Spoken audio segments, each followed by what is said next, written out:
Hello, my name is Dawson Church. I'm the author of several best-selling science books, including The Genie in Your Genes and Mind to Matter.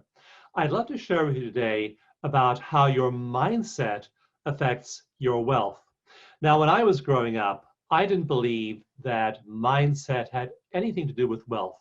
I thought wealth had to do with what you inherited, how wealthy your parents, your family were, what sort of career you went into, what kind of breaks you got in life, all kinds of unexpected external factors.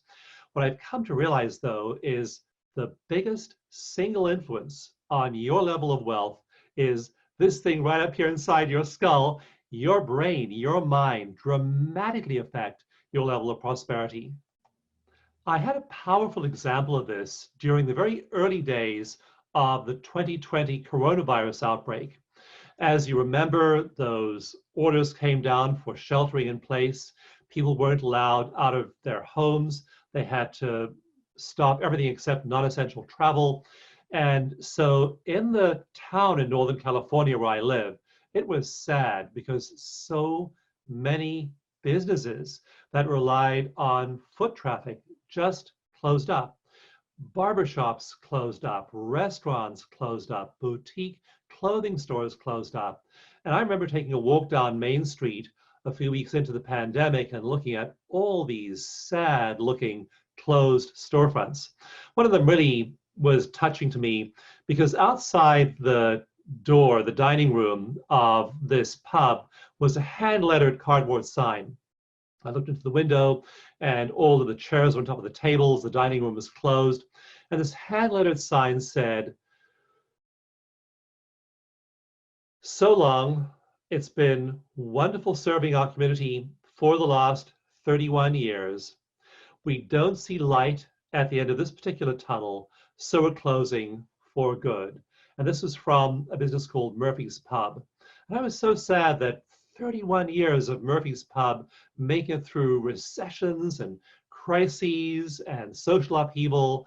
And now this was the nail in their coffin. They finally just given up and said, our dining room's closed. We're just going to shut down our business. It's over for us. And I felt a real sense of heaviness in my heart as I walked down the street, saw other businesses in the same plight. However, that same week, after a few weeks of shutdown, my wife and I were getting pretty tired of our own cooking. We had like 5 basic dishes we were cooking every night, and it was just getting to the point where it was like, I don't want to see another grilled zucchini again for a while. So we looked through the list of possible restaurants offering takeout, and there was one called Beddings BBQ. We'd been there quite a few times live before the pandemic, loved Beddings BBQ. And so it was a simple matter to phone Beddings BBQ, place our takeout order with her, and she said it'll be ready for pickup in about half an hour.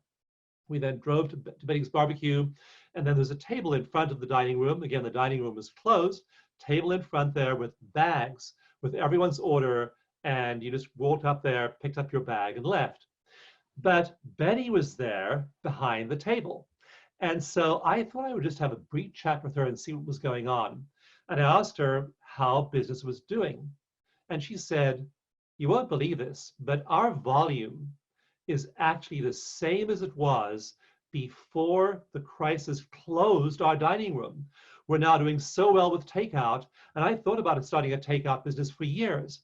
The pandemic was my spur, gave me the impetus to start the takeout business. And so I left there with my wonderful Beddings BBQ takeout thinking, wow, she took the pandemic as an excuse to start her long thought about takeout business. So here you have 2 business owners facing exactly the same problem, closed dining room because of the pandemic. One says, I'm giving up. I'm closing permanently after 31 years. The other says, I'm going to use this as an excuse to start that takeout business I've always wanted to do. What was the difference here? They were confronted with exactly the same material, external circumstance, a closed dining room, but their mindset, their thinking alone resulted in a completely different response. Now, fast forward a year, 2 years, Murphy's Pub is still closed, but Beddings BBQ is open. She now has two businesses. She has her takeout business and she has her dining room.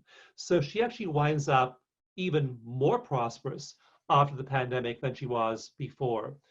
That's the difference that mindset can make in your life.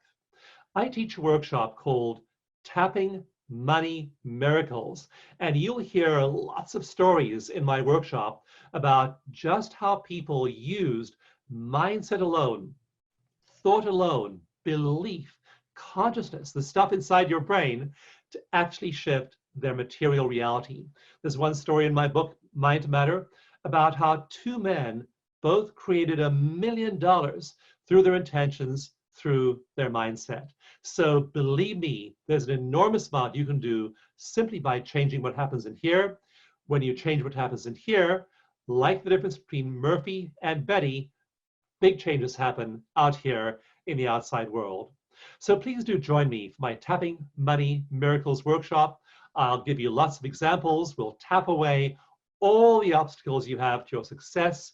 We'll look at your old family stories, how family stories and family beliefs about prosperity, about what I deserve, about your level of income are being reenacted unconsciously in your subconscious every day, affecting your ability to think your way into prosperity. And as you release those old limitations, release those old money stories, you'll find you can have a whole different external experience of money as you change your internal experience of money. So again, the workshop's called Tapping Money Miracles. And if you want to see a money miracle, join me for the workshop. Thank you so much.